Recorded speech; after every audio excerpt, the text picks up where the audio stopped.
Janwada form హౌస్కు అనుమతులే లేవు. మరి అనుమతులే లేవన్నప్పుడు ఇమీడియట్గా కూల్చేయాలి కదా.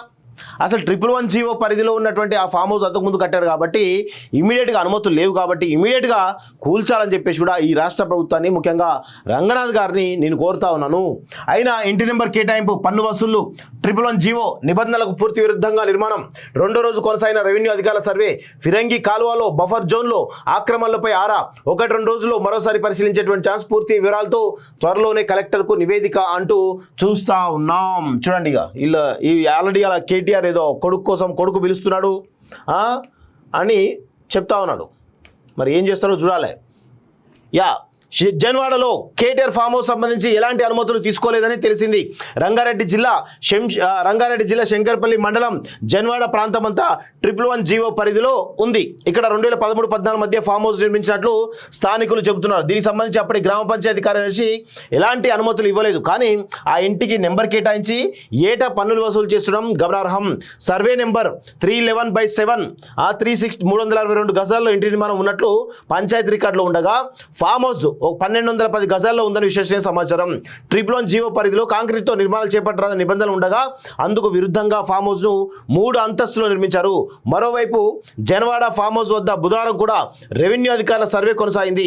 చేవెళ్ల రెవెన్యూ డివిజన్ సర్వే విభాగం డిప్యూటీ ఇన్స్పెక్టర్ రత్నాకర్ రావు ఆధ్వర్యంలో శంకర్పల్లి ఆర్ఐ తేజ, సర్వేయర్ సాయి తేజ, నీటిపారుదల శాఖ వర్క్ ఇన్స్పెక్టర్ లింగం తదితరులు మియాఖాన్ గడ్డ నుంచి జన్వాడ ఫామ్ హౌస్ మీదుగా శంకర్పల్లి మండల సరిహద్దు వరకు 500 మీటర్ల మేర సర్వే చేపట్టారు. డిజిటల్ సర్వే మిషన్తో ఫిరంగి కాలువను పరిశీలించారు. కాలువతో బఫర్ జోన్ ప్రాంతం ఏ మేరకు ఆక్రమణకు గురైంది అనేటువంటి విషయాన్ని ఆరా తీశారు. 1-2 రోజుల్లో మరోసారి సర్వే చేపట్టి పూర్తి వివరాలతో కలెక్టర్ నివేదిక అందజేస్తామని అధికారులు తెలిపారు.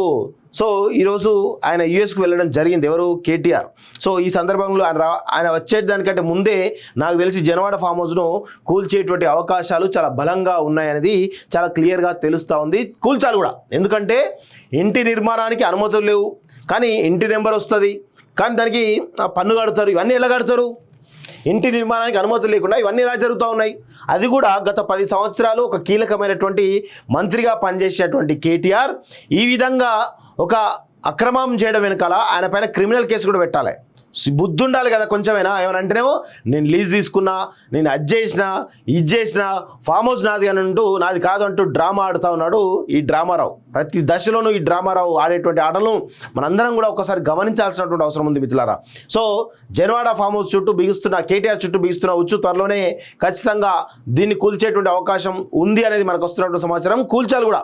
రంగనాథ్ గారు ఇమీడియట్గా ఇలాంటి వాళ్ళకి కూలిస్తే ఇంకా ప్రజల్లో ఇంకా నమ్మకం బలంగా పెరుగుతున్నటువంటి విషయాన్ని కూడా మీరు గుర్తుపెట్టుకోవాల్సిన అవసరం అయితే ఉంది.